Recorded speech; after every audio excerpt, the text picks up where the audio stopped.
Shalom, perkenalkan nama saya Yeriko. Saya akan mempresentasikan tugas resume bab 6 tentang Martin Luther.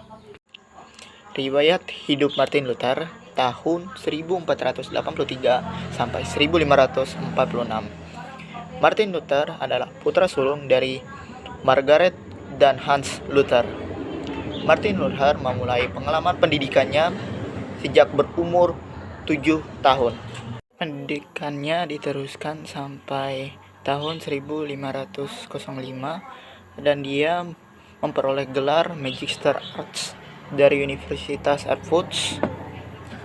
Setelah lulus, ayah Martin Luther menginginkan Martin Luther untuk masuk ke Fakultas Hukum. Tetapi masa depannya berubah 180 derajat setelah pengalamannya di tengah jalan di Universitas Erfurt sesudah mengunjungi kedua orang tuanya.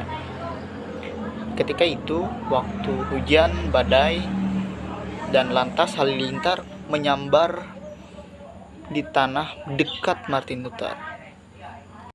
Luther yakin bahwa Allah telah bersabda kepadanya melalui halilintar tersebut, sehingga hal tersebut memperlancar keputusannya mencalonkan diri sebagai biarawan. Dasar teologinya bagi pendidikan agama Kristen. Dalam tulisan Luther, paling tidak terdapat 4 dasar teologi yang menjadi landasan bagi teori dan praktek pendidikan agama Kristen. Yang pertama, keadaan dosa dari setiap warga. Yang kedua, pembenaran oleh iman. Yang ketiga, imamat semua orang percaya. Dan keempat adalah firman Tuhan. Dasar sosiologi untuk pendidikan agama Kristen. Di sini istilah sosiologi ditulis dengan tanda kutip, sebab secara teknis ilmu itu belum ada pada waktu Martin Luther hidup. Luther pun sadar bagaimana dinamikanya dan unsur-unsur sosial tersebut memperlancar pelaksanaan pembaruan gereja, masyarakat, atau sebaliknya menghambatnya. Untuk mereka yang melek huruf, Luther menyusun katekismus besar, sebuah sumber letak yang menolong orang dewasa untuk memperoleh pengetahuan minimal tentang iman Kristen. Selanjutnya yaitu tentang kurikulumnya. Pandangan Luther tentang kurikulum tidak seragam seperti hal lainnya dengan pokok-pokok lainnya. Pikiran tentang kurikulum dapat kita temukan dalam 3 tempat umum. Pertama-tama, terdapat gagasan yang diungkapkan sepintas lalu dalam rangka membahas masalah lainnya. Kedua, katekismus merupakan kurikulumnya yang paling lengkap dan teratur.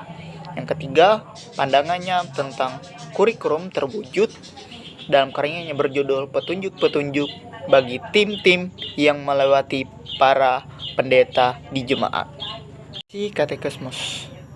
Pada tahun 1529, Luther menghasilkan 2 buku katekismus, yaitu yang kecil untuk anak-anak dan besar untuk kaum dewasa.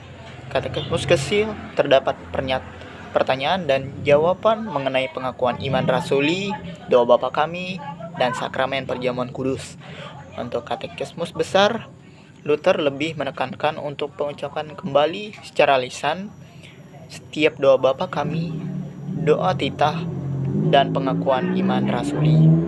Yang selanjutnya yaitu isi kurikulum di sekolah. Ada 3 tahap di sekolah. Yang pertama, anak-anak yang duduk di sekolah pada tahap pemula. Anak-anak yang duduk di sekolah pada tahap pemula akan diajarkan membaca. Buku pertamanya memuat alfabet, yaitu abjad, doa Bapa Kami, pengakuan iman rasuli, di samping doa-doa. Selain itu, anak-anak tidak belajar membaca dan menulis bahasa Jerman, melainkan bahasa Latin.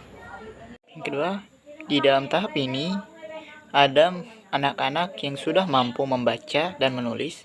Mata pelajarannya mencakup 3 bab pokok, yaitu tata bahasa Latin, dongeng-dongeng, dan pendidikan agama Kristen. Yang ketiga, dalam bagian ini hal anak-anak yang mampu untuk membaca karangan klasik dan bahasa Latin yang boleh masuk tahap ini. Terima kasih, itu saja yang dapat saya presentasikan. Shalom.